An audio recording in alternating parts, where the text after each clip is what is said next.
the CFG Game Cast, episode 246, a weekly podcast created by streamers and gamers alike to discuss the latest gaming topics from the previous week. We stream a new episode every week and release it on all podcasting services, so do us a favor and show us some love by liking, following, subscribing, or reviewing on our Twitch page or YouTube page, or go to our main website, comfreaksandgeeks.com, to not miss an episode. I am Smitty2447, and we are missing Mr. CFG. However, I'm here with my amazing co-host, Pop No Tarts. How's your week been, Pop? The week's been pretty chill. I can't complain. The weather has been surprisingly lovely. It's been hot a couple of days, but not too terrible. As I mentioned, I think the last time, because I wasn't here last week, but the week before, I am on summer break, so I do have a lot more free time on my hands to play different games and things. I haven't really played much today outside of doing my dailies and things. I'm more so taking it easy with just kind of doing builds and things that I kind of slacked off on, trying to catch up with other games I was trying to play. Still playing Warriors Abyss. Yes. I don't know how many runs you've done, Smitty, but I'm working on getting the trophy where it's just like win it with 30 characters, and I'm like, I think I'm halfway. The PlayStation tells you like what percent you're at, but I'm at like 50 something percent of the way done with that. So nice. I will let you know when I've platted that game. The only trophy that I'm just not too sure of is just like, you have to lose 30 times. And I'm just like, how am I going to lose? All these characters like are so strong. Won't allow me to do that. I'm literally just going to go to the boss and just blow up. I don't know. It's just. What's the highest traversal level that you've done or that you've gotten to? I haven't done those yet, only because I don't know if the trophy is required for them. I'm more so working through trophies, and then I'm going to do the traversal. I want to, but I'm just like, you know what? If I don't get to the 30 losses before the traversal, I wouldn't feel bad losing on the traversal levels, because those are supposed to be harder. Yeah, and they are. I know it's Koei Tecmo and Team Ninja. It's traversal too. So. God, and isn't it like 5 of them, something like that? No, there's like 9 of them. There's more? Yes. There are so many. Is that what that update was? Well, the update brought those new characters from I think it was Samurai Warriors or one of them. It did bring in some new characters, and they've had. I've been loving the updates that they've been doing and stuff like that. Oh yeah, the free updates have been a ton of fun. Yeah, like the game is just so much fun. I love it. I can't stop playing it. Once I get going, I'm just like, I'm in there. I know that I haven't tried it out yet. There's like a new Torment Soul, like where you can record like ghosts of your runs, and I think you try to beat your own runs or something like that. I haven't tried it yet. Yeah, but the updates have been meaty and whatnot, and I know too, especially with the fact that you're over there and you're in summer break mode now, doing that stuff. There's a lot of things to wrap up. I know too, you've been having issues with the PC as well. I know those struggles. So I'll have my new one soon. Before the year is up, mark my words, y'all will see my model again. I'm not doing the PNG on purpose. Yeah, it'll probably be after TwitchCon though, because I don't know. It depends. If I luck out and get grants or like extra pay or something, or some miracle by the grace of God happens. Right. We never know. Yeah, I totally get it. But at least I'm just glad that my PC is young enough to I can still game on it. I can stream on it. I don't do both at the same time because I fear that me using my model my GPU might hate me a little bit if I try to do too much at once. But it also depends on the game. Like I can, as long as it's nothing that came out and needs like a 30 series or higher, I should be okay. Right. That's true. No, good. But for myself, and I've been busy. I think I was on last week, but like I had missed a couple of weeks. We were here at Level Up, and that was a ton of fun. If you haven't had a chance to check out that episode, I highly recommend checking out that episode on YouTube or the podcasting platforms.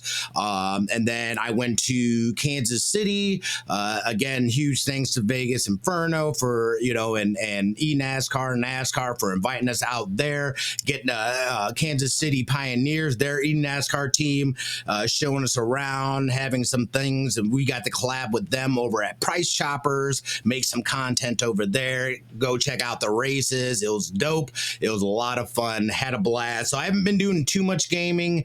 I did recently have do a review on War Rats, which I enjoy that game. That's still something that's in early access and building out now, but that's a solo dev that's working on that. And then I just finished up the Precinct.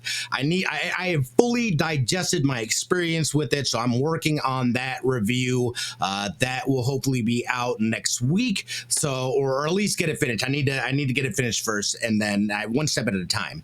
So overall, it's been solid though. We finished Dave the Diver. We rolled credits on that. The Precinct, like I said.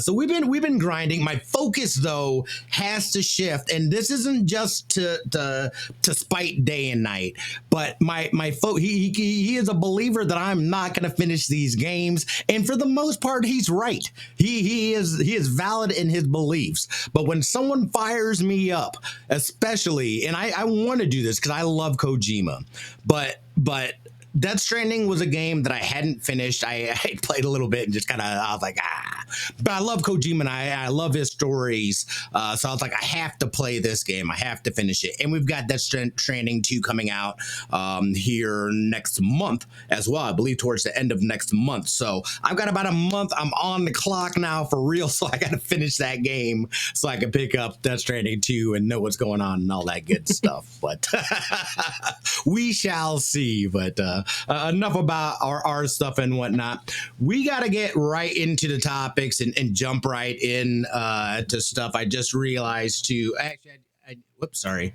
Actually, let me just pull up the video real quick as I start this. But as of this week, Fortnite has officially come back to Apple iPhones, iOS devices. We knew this was coming. We've kind of been following this stuff over the last 5 years. Originally, when Apple banned Epic Games from being able, they took Fortnite off the App Store. They said, "Oh, nay."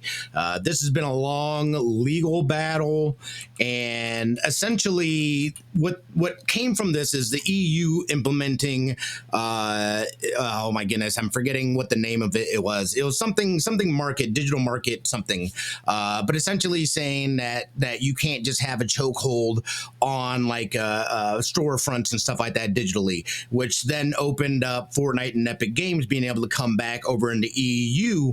We knew that was going to eventually make its way over here to the States, and with that being precedents and setting those examples, U.S. laws kind of followed suit within that. So Apple's been petty. I will say they've been pretty petty about this, but ultimately this comes down to them having this store and not allowing other people to have their stores, and then hiding behind, I think it's like a 30% cut of the store's profits, which obviously is going to be an issue. Well, after the pettiness and whatnot, it is finally come back. Fortnite is here, and at least for right now, it's here to stay. I would say, number one, I would get on it now. I don't play Fortnite, but I downloaded Fortnite just to have it because it's like, you know what? I didn't have it before. I don't know if it's gonna be something that eventually goes away at some point in time. Who knows? Because Apple, I feel like, has been really petty throughout this process about this. But what's huge about this too is that Epic Games now is able to have their store directly on the app, so you can go directly through Epic as opposed to them having to upmark things or whatever, because of the Apple fees and whatnot. So not only that, but Epic Games, that store is also on mobile releasing free games like it does on its PC client. And they are currently running, I believe it's a 20% off sale as a bonus for them being able to have their store open right now. So they are getting it in. Tim Sweeney, or is it Tim Sweeney, I think, is probably loving this. But this has been a mission for years now for this to come. And the fact that it's a reality right now, I want to know what everybody's thoughts are. Are you getting in on it? Does this you not even care about it? What are your thoughts, Pop? I think this is a huge win for software developers on games, especially when it comes to companies like Apple, who require it's fun for one, they have to upcharge things to sell anything, and then two, the companies don't even get the full profit of what they would make selling their own product. So for Apple to completely fold and Epic being back on the Apple Store says a lot. To my knowledge, I think they are still duking it out with Google, but my thing is, if the Titan Apple fell, Google is just going to fall shortly after. Yep.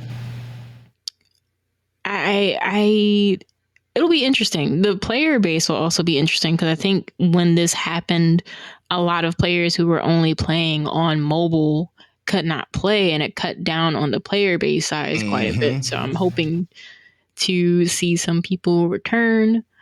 I think the offering free games through the store online is pretty interesting because I wonder if your PC and mobile account are connected. Can I go back and download the game on PC?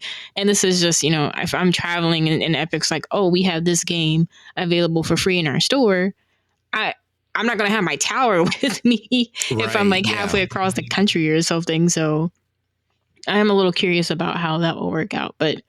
As much as I gripe about Epic and some of their things, this is a huge win for them because other companies should, who have those microtransactions. I know one of the Sonic mobile games has that, and I'm hoping other even like the gacha games. I'm not sure if they have to pay more. If they're playing, if you're playing Zenless or Honkai Star Rail on mobile, like it, I hope they step up and shut all of that down. Yeah, and I think you're right. I think this actually has, bigger implications as a whole on the industry and moving forward.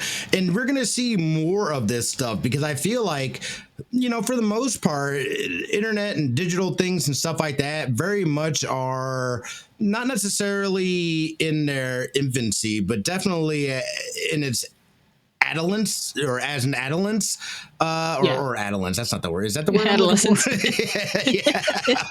I'm just over here making up words. Don't mind me. But like now people are saying, oh, we should probably regulate this a little bit. There's a lot of stuff that happens in this space. The only problem is that the people that are trying to regulate it don't understand what they're regulating. So them not understanding it's a weird situation to be in. And again, when it comes to the digital space and stuff like that, we see that a lot of those laws are first implemented over in the EU before they make their way over to the States. We don't really see too many of our politicians proactively looking at that, regulating the space or, what's good, what's bad, what's really happening and whatnot. So I think this is huge to at least allow because essentially they were running a monopoly. If you're saying to run on this device, you have to run through our store and you can't, it's like, that's just craziness. Like, I understand what you're doing, Apple, but like, come on. And they've been petty the whole time. You know what I mean? It's like, this has like actually been like a fascinating, just like case study in itself. Like the fact that Epic went and they took an ad that Apple had from back in the day that resonated with so many people, and they flipped the script back on Apple. Like that was pure theater to me. I was like, this whole thing has been absolute theater. If you have not been paying attention to it or whatever, like the last 5 years, it has been a crazy back and forth. But it's had resounding changes, in the digital space worldwide. So this is a fight that was necessary, that needed to happen, that's going to determine what the future of the digital space really looks like. Huge dub. And again, like you said, it's not like Epic Games are the hero in this. They got plenty of shenanigans that they have going on their end as well. But overall, I think this is a huge win. And you're right, this was back on top of the App Store within days.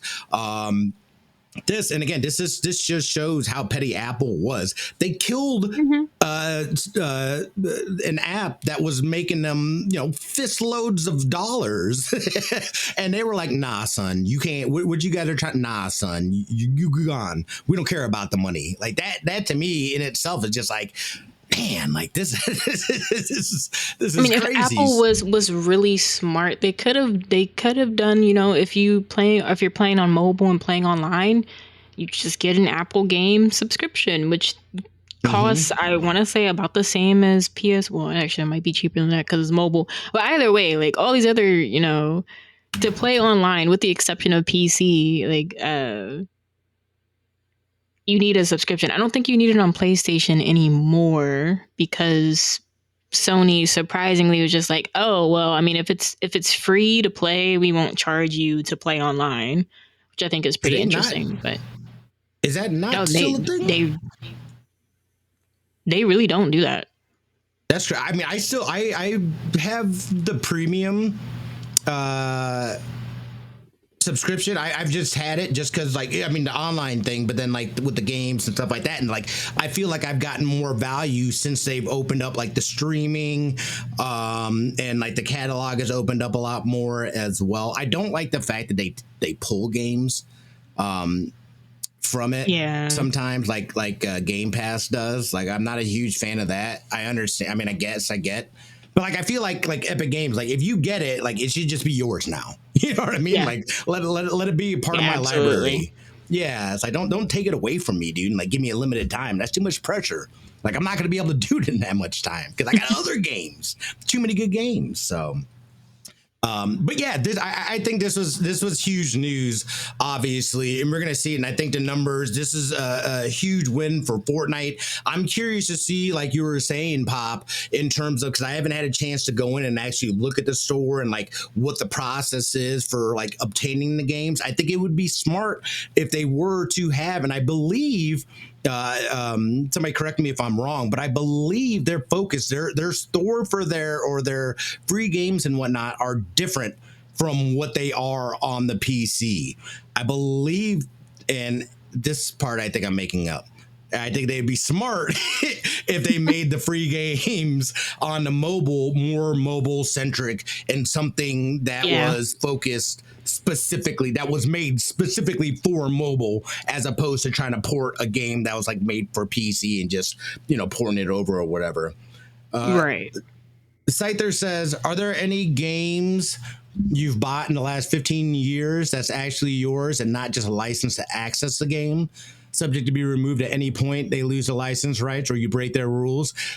You're right, Scyther. We don't own anything. No, we don't own any games. Like even if you have a hard copy of it, you still don't own it because at the end of the day, the company owns the IP. So I can't be like, I can't say, I own Sonic Heroes on the GameCube. No, I don't. Sega owns Sonic Heroes. Mm-hmm. And that is a hard reality to the gaming world, and I feel like they're going even further in that direction by pushing people to get digital. So now we're not even physically getting anything. And even now, if you do physically get anything, the game, you still have to download the game. You're not really physically getting anything on these cartridges or whatever.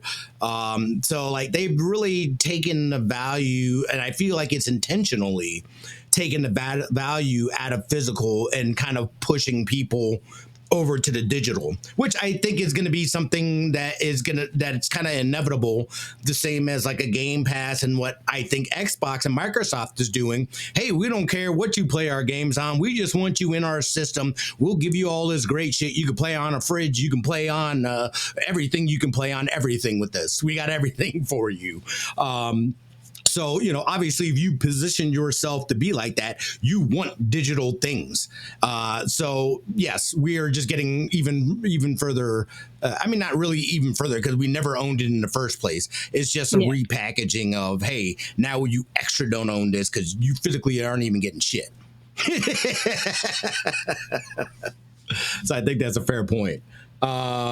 Why bother with real things when it comes to consumerism? Let's just get people to buy the idea. Yeah, exactly. I mean, essentially, it's NFTs, but you get the ability to play something. It does something. There's utility to this NFT, but do you own it? No, you don't. Your dreams will stay free. How long do you think your dreams will stay free? I don't know. I'm not sure what that means. I don't know what that means. Like I feel like we got real deep there. But no, I think ultimately though this probably is a positive for the overall ecosystem, especially in the mobile space, as that continues to grow, not only in the gaming but just people in general and their access to being able to get mobile phones, digital stuff. I think this is going to be a W. Yeah. Pop, what do you got for us? Well, Game Informer just did a interview with a couple of the folks over at Sega to talk about Shinobi Art of Vengeance. I was particularly interested in their the Power Surge section of their interview, where they were talking about the revival of IPs, and they actually said that if Shinobi does well, they will absolutely put more into the IP to keep it going. Now, this isn't necessarily talking about just about the future of the game itself with having, more sequels or spin-offs. This is more so talking about what they've done for their current IPs, like, the Like a Dragon series has its own live action. Sonic and the movies, they all have, like, all the other living IPs have merch. And I think this is particularly interesting because when we started off the year and, I was introduced as co-host, I came in swinging talking about Sony's interview, and they were like, well, we have all these remakes because we need the money to make you guys new games and new IPs.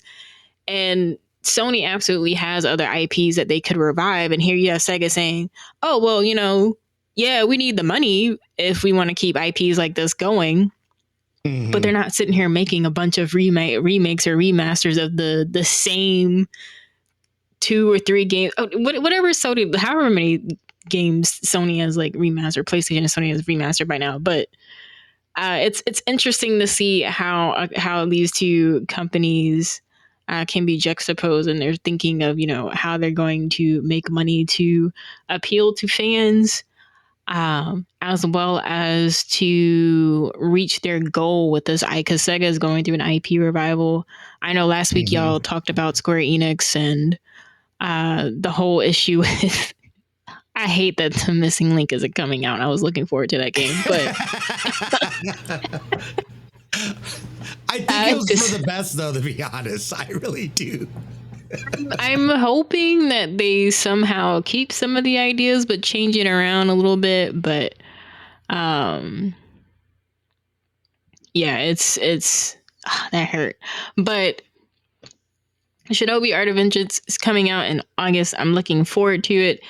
I will probably promote this game quite a bit because I actually would look forward to seeing what they end up doing with what they mentioned here in this interview about the IP revival, and seeing how the legacy of it goes.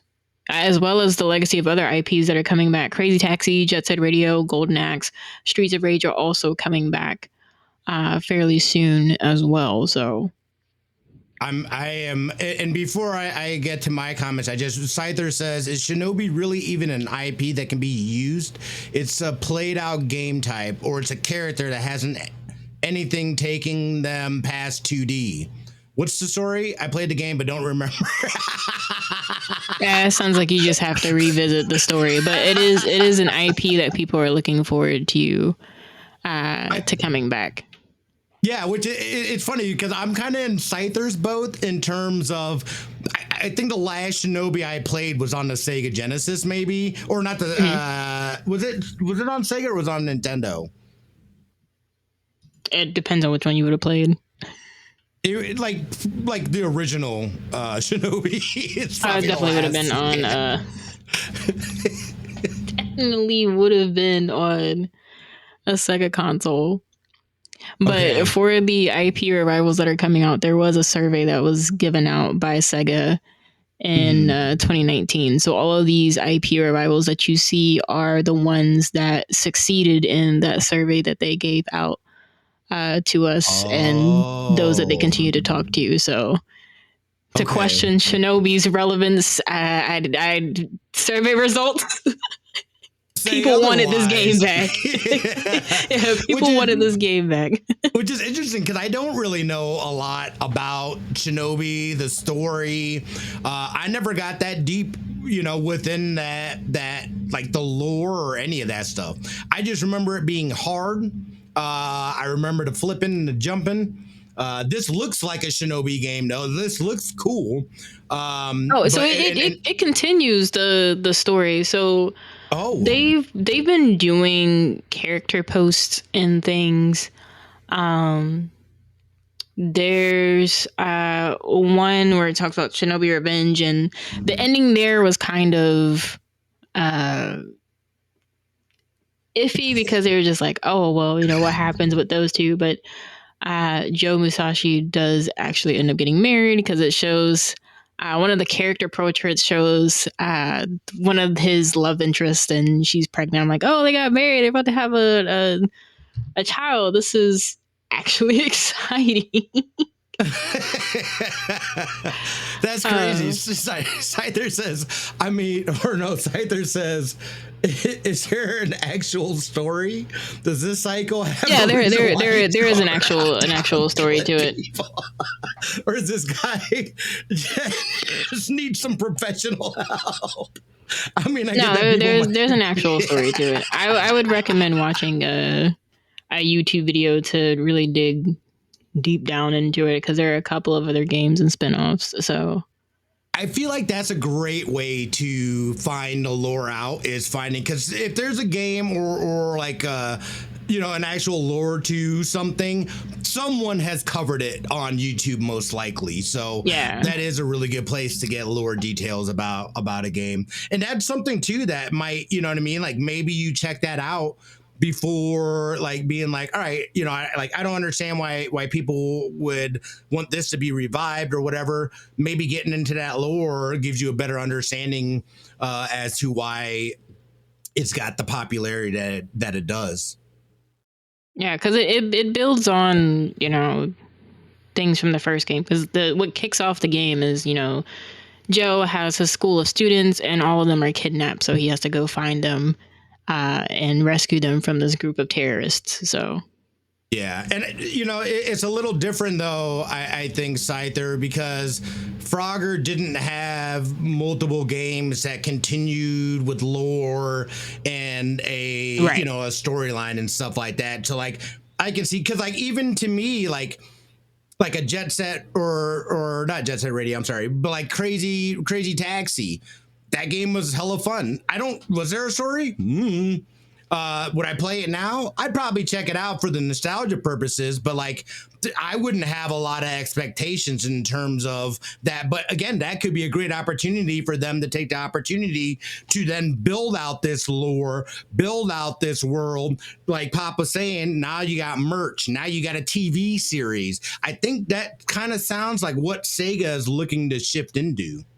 and then focusing on these IPs.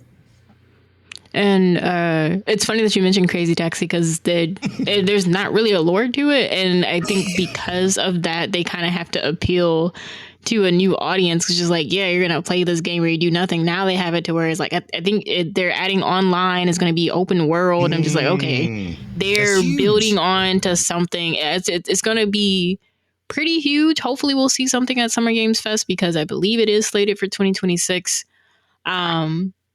With Shinobi, I'm wondering how this is going to come into the timeline of the games because you have Shinobi, Revenge of Shinobi, GG Shinobi, Shinobi 2, Shinobi 3, and then some of the sequels that came out later. So I'm wondering how, since this is a reboot of the series, I wonder how it's gonna I wonder how it's gonna appeal or play off in the entire timeline. Is it gonna be like a reset, or is it just gonna be like, I don't know.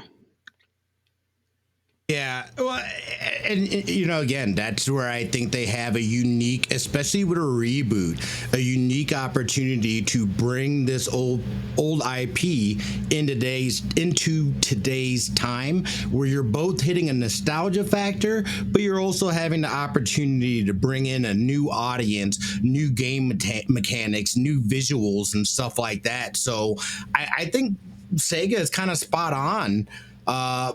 With what they're doing and kind of their approach at this. I think there's a lot of great opportunities for them to expand on this. And this is kind of like that reintroduction, but also, you know, following along with the story. I feel like we're seeing more and more of that. I feel the same way with like Dynasty Warriors Origins. You know, that essentially to me, I mean, that was like a prequel, but like that to me was a game that new audience could start off with, understand the lore much better than I understood in the other game. Yeah. You know, and like I got so much story out of that game. I loved it. I absolutely loved it. So I like seeing these companies going back, bringing some of these old IPs, but not just being like, hey, let me just toss out this game. You remember this name of this game? Here's another one of it, and being like, here, let's do a reintroduction. Let's bring in a new audience with new mechanics, new visuals, all that good stuff. Yeah, and from the production department, Shimomura even states how, you know, the idea of the company is that they want to grow and nurture their IPs, and that they believe IPs are supposed to evolve and expand. Cough, cough, wink, wink. Another company that is doing that with their IPs, and they're just sleeping in the graveyard. But I think that's such an interesting mindset to have, and they have so many IPs coming back, and it's just like this idea of evolving and expanding. Like even with Virtua Fighter coming back, it's they're talking about adding a lore for the characters. I don't know if you played any like the super OG Virtua Fighter where you had to open up the booklet to read about the characters, but some of the background information was so bare bone and basic. At least the game was fun, but it's just like, man, I wish I knew like a little bit more about why these people were fighting, and not just, oh, parents died, must enter the tournament. The end. But, yeah. Like who wins the tournament? What are they really fighting for? But I'll be interested to see how they go with this idea of using a legacy IP and evolving it and expanding it, especially with all the technology they can do today. Because Shinobi looks great. I don't know if you've seen any of the other IPs that are reviving, but they look fantastic, and I'm looking forward to see how they go with this model of nurture, growth, evolve, and expand with their IPs. Yeah, absolutely. And I just talked about it. I just talked about it the other day too, where we just got like a little snippet of the character model of Snake Eyes, because there's a new G.I. Joe Snake Eyes game coming out. Totally gave me like Shinobi vibes. is what I thought. I was like, dude, this is 3D Shinobi right here. So I'm excited to see what they do with the IP.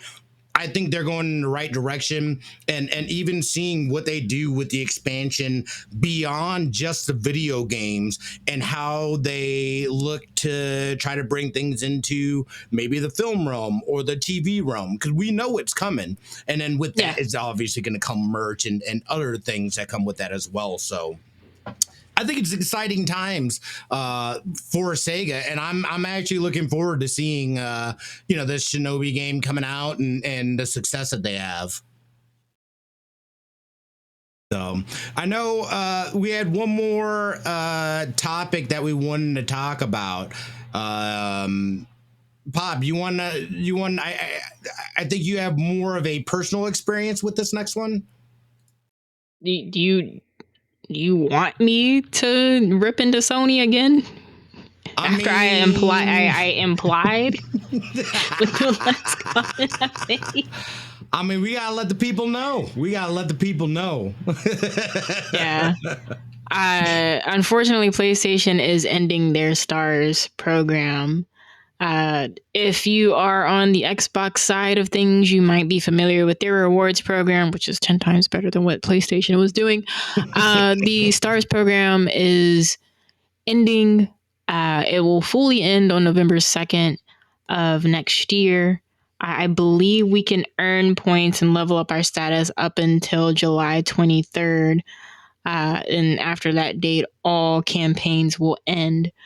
But they recently revamped their program just a little bit to add more rewards for people to choose from. So this this revamp is not, something that happened a year ago. This was back, I want to say, late 2024 when they did it, or summer 2024. And if they're removing it, I'm wondering if they're going to come back with something new. What are they going to do? Because now some people aren't going to be inclined to buy games on PlayStation. It's me on people. Unless we receive a key for certain things, because these stars were a way for people to save up money in their PlayStation wallet. They could get a free game if they had enough money, if they had enough points saved up. It also did not require you to have PlayStation Plus, which is completely different than Microsoft's program, which I believe requires you to have Game Pass in order to fulfill those requirements. But I don't know, Smitty, what are your thoughts? Like, do you think it's because of the way the economy is and prices are going up and PlayStation is just like, oh, too many people are getting games off our shelves for free, we must find a way to take their money? Or do you think this is something where they're cutting the program and it could be opening the door for a complete reboot, since Microsoft does technically has the better, even though you have to have Game Pass, it's a better program. Like, all you have to do, if you play a game for a day on Microsoft, you get like 100 points. You do 100 points a day. After a certain amount of time, you can get a $5 gift card. Right. Which is, I mean, huge. It kind of reminds me of like the Play Vig thing, where people are able to play and get real money or get like physical things of value from it, which, obviously there's going to be a lot of value in that. And you saw what I thought was a lot of people from countries like Brazil and things like that. They were using it as a means of being able to get income and stuff. So I could definitely see where the impact of losing something like this would hurt. To be honest, me personally, I don't really use either one of them. And that's not because like they're not good or there's not things in there that I want. I just don't think about it. It's the same thing with Nintendo's. I forget. I'm sitting there literally collecting points on Nintendo. Yeah, Nintendo got rid of their points, which I'm not. Yes. Don't even get me started on that. Yeah. Oh my god. Like, I had 2 free games that I could got before they got rid of it. I'm just like, wow, like, my god. Yeah, okay. I'm just trying to say it was level 4. I was speaking to him the other day. I'm also level 4, so. Yeah, and I feel bad because I feel like I'm part of the problem because I didn't use it and at least try to help, because it's at least a cool system to where you're already playing games. You get to get rewards for games that you're already playing. Some of them may be cool, or like we said, they can be transferable into, real life things or monetary things. So I'm hoping, like you're saying, Pop, that maybe this is making way for something different. But like, this only came out like what, 2 years ago. They were testing beforehand, but like, this is relatively new still from the PlayStation side of having a reward system. So it is, for me, disappointing if they don't come back at least with something to be able to. And it sucks because I feel like maybe this decision was made just because they looked at the numbers and were like, not enough people are using this. Why are we putting any resources or more they resources? listen to the survey feedback, because I know some people. If we're being completely honest, it never truly reached its full potential of what it should have been as a loyalty program. It wasn't very fruitful. Between the two, it is much quicker to get $5 through Xbox Rewards than it is with PlayStation. Now, I do recall in their blog they're, looking for more ways to create a more fruitful loyalty program that will please the users, but I'm wondering what they're going to do, since part of most of their loyalty program was based on the amount of money spent, whereas Microsoft, it's based on you have to spend money to get Game Pass and then play games in order to get points. So Sony is going to have to come up with something. I think in order to appeal to gamers, one, don't paywall it.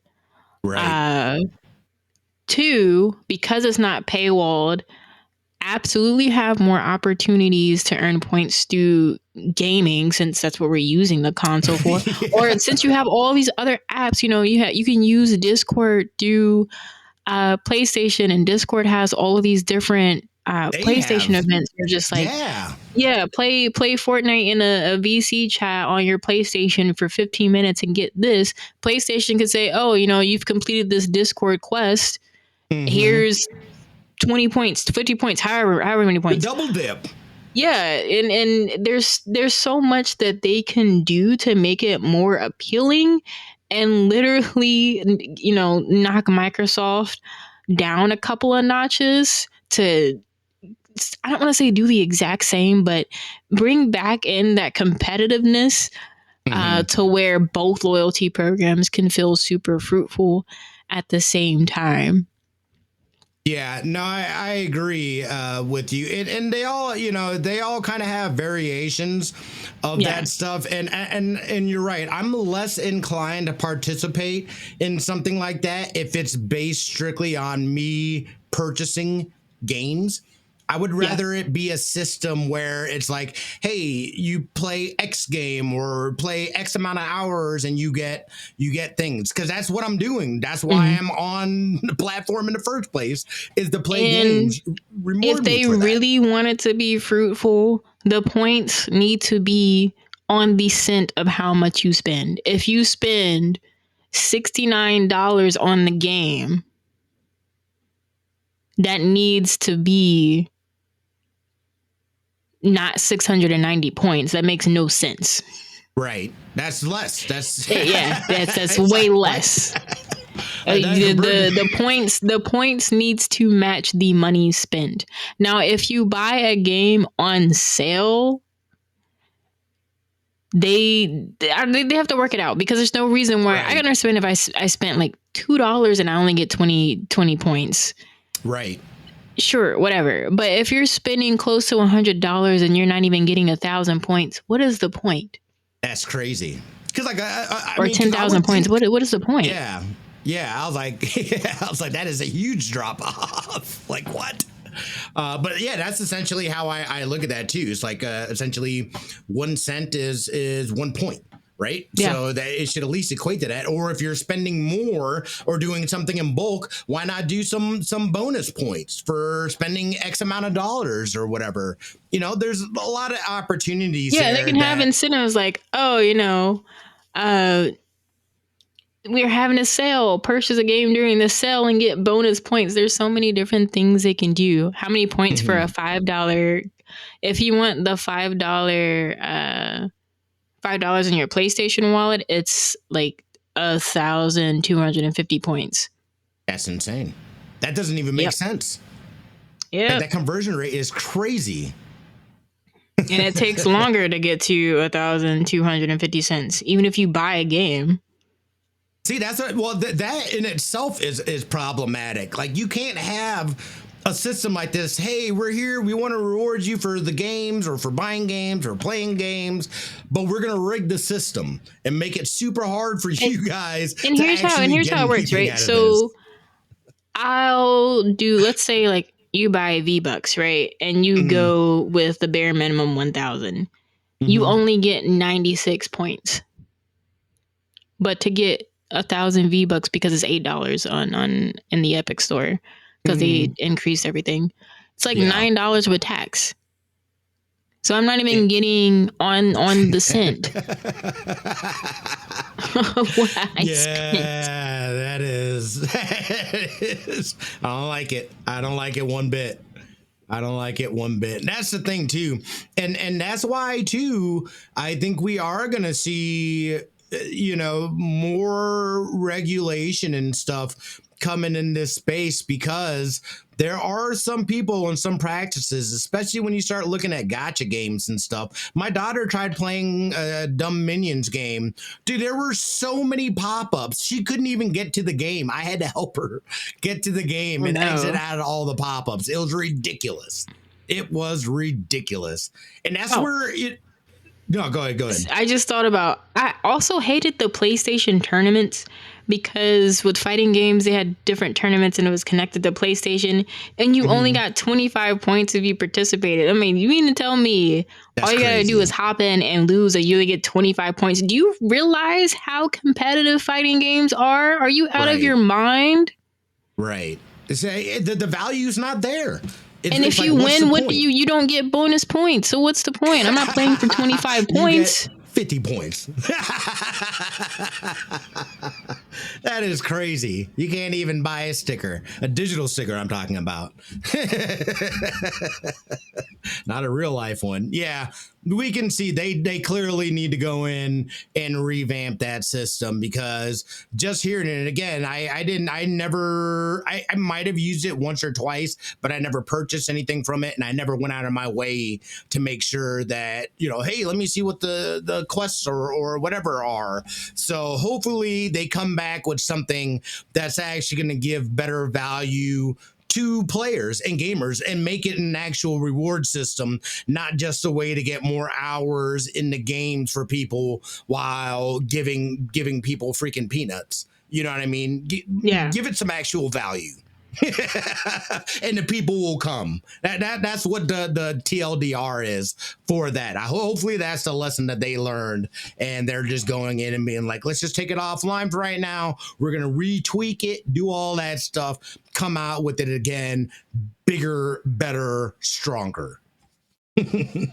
So good stuff. Is there any other topics that we wanted to touch on that you had? I know there was a lot this week. No, I think that was the big one. I don't know if you had anything else bigger. It's been some good stuff this week. No, again, I think we touched on the biggest stories so far from this week. Again, thank you guys so much for listening. We appreciate it. This is episode 246. Again, don't forget, go follow, subscribe, do all that stuff. Go on. It's really important too and helpful if you hop onto these podcasting platforms. Give us a review. Let us know your thoughts. If you want to go that deep, you love us, you hate us, we want to hear it all. Do it. But we appreciate you guys again. Don't forget, you can go check out all kinds of great gaming content along with the podcast on ComFreaks and geeks.com. Pop, again, thank you so much for the time. What do you got planned for this week? You got anything interesting or just keeping it chill? I'm pretty much chilling this week. Nothing too interesting. Yeah, no, I got nothing. Yeah, no, I am also in my recharge era right now, so Yeah. I got no plans. I'm trying to bank and basically, loan me your energy so I can prepare for what's to come. But Right. yeah, I'm just keeping it chill as well. There's a lot of cleaning plans and just rearranging and stuff like that I want to get done. Obviously games to play, but again, we appreciate you guys joining us. Don't forget to follow all that good stuff from the Game Cast. We will see you guys next week. Bye.